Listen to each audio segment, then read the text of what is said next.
From the CyberHub bunker and studio, you're tuning in to the CyberHub Podcast. And now for your host and CISO, James Azar. Good morning, security gang. Welcome to another episode of the CyberHub Podcast Practitioner Brief. Monday, December 26, 2022. Only a few short days left in this year. And what a year it has been. We'll talk about that all throughout this week. We've got a packed show today from about, I'd say, Thursday when we parted ways until today. A lot has happened, and that'll be part of our agenda today, where the theme is going to be this week identity and the moving of the goalpost. And we'll, some people will disagree with me, and that's okay. I appreciate disagreements. In fact, I think that's how we get better as practitioners. So really looking forward to that. I hope everyone had a great Christmas and an unbelievable Hanukkah. Hanukkah and Christmas ended up ending together yesterday, last candle of Hanukkah and Christmas Day. So the menorahs were all lit up and all the kids' faces were shining just as a menorah as they opened their Christmas gifts on Christmas morning. So with that being said, I hope everyone had a relaxed weekend. I know some of our peers in some of these companies did not, but thoughts out to them as well. Let's grab our cup of morning Joe. I've got my double espresso this Monday morning. Whatever you're drinking, I hope you enjoy it. I hope it's keeping you warm in these frigid temperatures. It is literally below freezing in Georgia. I did not move to the south for below freezing weather. I could have stayed in Colorado for that. Coffee cup cheers, y'all.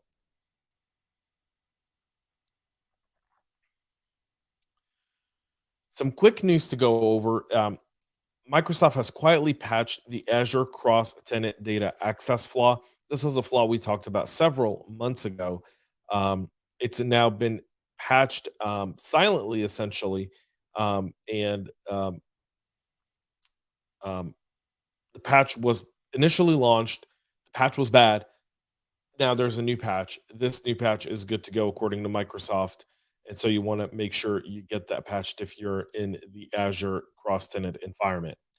BetMGM is confirming a data breach as threat actors offer to sell data of about 1.5 million betting customers to MGM Resorts-owned online sports betting company BetMGM. Confirmed the data breach on the same day threat actors offered to sell the database containing the information of 1.5 million customers. In a statement posted on its website on December 21st, BetMGM said patron records were obtained in an unauthorized manner. The company said that the compromised information included name, email address, postal address, phone number, date of birth, hashed social security number, account identifier, and information related to transactions. The affected information varied by different customers. BetMGM claims there's no evidence that passwords or account funds were accessed by the actors. However, the company still recommends changing passwords as a good practice. It's also offering 2 years of free credit monitoring and identity restoration services to impacted individuals.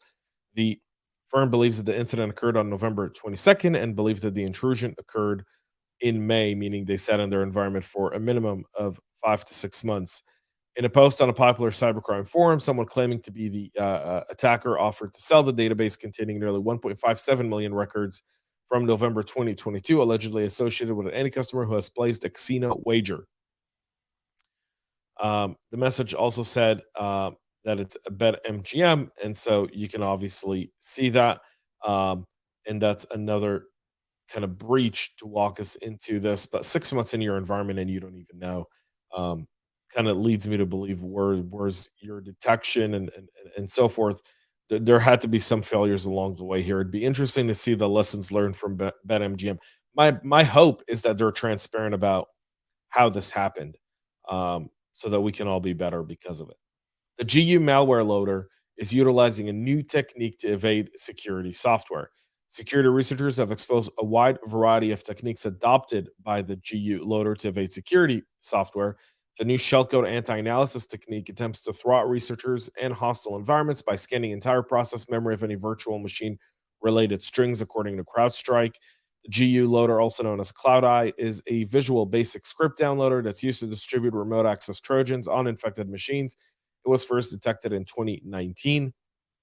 In November of 2021, a JavaScript malware strain dubbed Rat Dispenser emerged as a conduit to dropping the GU loader by means of a base 64 encoded VPS Dropper, the recent sample unearthed by CrowdStrike, exhibits a three-stage process wherein the VPS script is designed to deliver a next stage that performs anti-analysis checks before injecting shellcode embedded within the VPS into memory.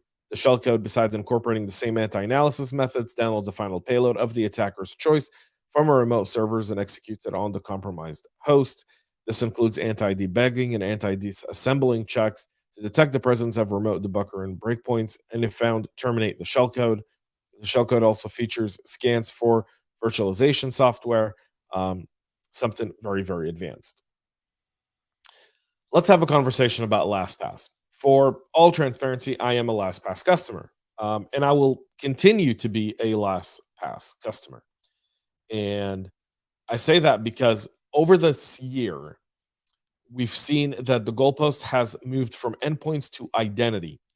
If Okta, LastPass, OnePass, Password State, and all the others tell us one thing, is that threat actors have come to realize that in order to start to get any sort of inroads and not just rely on one account, they've got to go after the identity of individuals. And that's exactly what the target here is. And in a distributed remote workforce, it makes their life much, much easier to be able to do that. LastPass revealed after a lot of pulling legs here, because a lot of people believed that their statement last month was incorrect. And I was reading a bunch of forums over the weekend, and I can definitely understand the frustration many people have with LastPass, and I can definitely understand the lack of trust people have with LastPass. And that lack of transparency is one thing, but then I'm going to give you the counterpart to that, which is forensics take time. Finding the results and the access and confirming it takes time. There's processes that you have to go through that take time. There's a law enforcement investigation that's potentially taken place that also could be hindered by releasing that information, and thus allowing the criminals that perpetrated the attack to potentially get away from it and ditch it. There's a whole slew of decisions that have to be made in this process. I'm not saying that what LastPass did is right or wrong. I just want to give you the balanced perspective of any practitioner in this point in period of time when you're going through something like this. The threat actor copied information from backups that contain basic customer account information and related metadata, including company names, end user names, billing addresses, email addresses, telephone numbers, and the IP addresses. The threat actor was also able to copy a backup of a customer vault data from the encrypted storage container, which is stored in a proprietary binary format that contains both unencrypted data, such as website URLs, as well as fully encrypted sensitive fields, such as website username and password, secure notes, and form filled data. Now, here's the deal about this. The data is encrypted. The master password is what you need to worry about. So if you're a LastPass customer, you want to change your master password. You just do. That's one thing. You definitely want to go through and potentially update the passwords of other accounts because you never really know. And so this breach for LastPass, by the way, is the second one this year for them. Okta's been through 3 of those this year. We just talked about Password State last week. OnePass had one earlier. I mean, this stuff is everywhere. Avishai says, I'm going to move to another password manager, though. And I completely agree and understand that sentiment, Avishai. Completely. I don't blame you for wanting to do that. I think different people look at these and want to handle their risk differently. There's nothing wrong if you're a LastPass customer and you're disappointed and you want to move. You should go. Nothing wrong with that. And if you want to stick around, that's also okay. If you're sticking around to LastPass, just understand that you definitely want to update your master password for one. You want to make sure your MFA is foolproof. All right. And then the last bit and piece of it is you want to update passwords on your critical account and be on the lookout for phishing emails. Completely agree there as well. Good morning to Scott. Good morning to Eddie. Thank y'all for being here this morning and being part of the show. So yes, absolutely. Comcast, and that's that. But this goes identity. I just talked about identity. I want to transition to this one. Comcast Xfinity accounts are being hacked in a widespread multi-factor bypass account. So Xfinity customers report that their accounts are being hacked in a widespread attack that bypasses their two-factor authentication. These compromised accounts are then used to reset passwords for other services such as Coinbase and Gemini crypto exchanges. This started on December 19th, where many Xfinity email users began receiving notifications that their account information had been changed. However, when attempting to access the account, they could not log in as the password has been changed. After gaining access to the accounts, they discovered that they've been hacked and a secondary email at the disposable yopmail.com domain was added to their profile. Similar to Gmail, Xfinity allows customers to configure a secondary email address to be used for account notification and password resets in the event they lose access to their Xfinity account. Bleeping Computer first learned of these account hacks after numerous Xfinity customers reached out to share the experience. In addition, others have reported similar reports on Reddit, Twitter, and Xfinity's own support forum. All Xfinity customers we spoke to said they had two-factor authentication enabled on their account, yet that was able to be bypassed. This goes to a very popular show I did with Roger Grimes where we talked about deploying MFA correctly. Chances are here that there is a bypass somewhere because of the deployment is critical. It's showing you exactly that it's not just about having MFA, it's properly deploying MFA is definitely something you want to have in play. And so this goes again to identity. Here, they're trying to get access to either crypto in order to have some financial motivation. Don't be surprised if the people that they targeted, by the way, were people who they already knew were using Xfinity for their crypto accounts, meaning they've already got a database from Coinbase or Gemini, and they went after those individuals and not all of the Xfinity database, because that would have just been a huge red flag. They would have done just that. Comcast has yet to really reply. They've just, they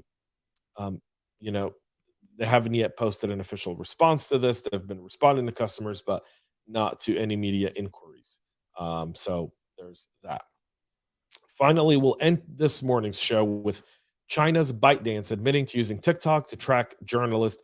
What a surprise this was. On Friday, the Financial Times and BuzzFeed and a whole slew of other journalists had posted that TikTok parent company ByteDance, that several staffers had access to journalist data as part of an internal probe into leaks of company information to the media. Both journalists previously reported on the contents of leaked company material.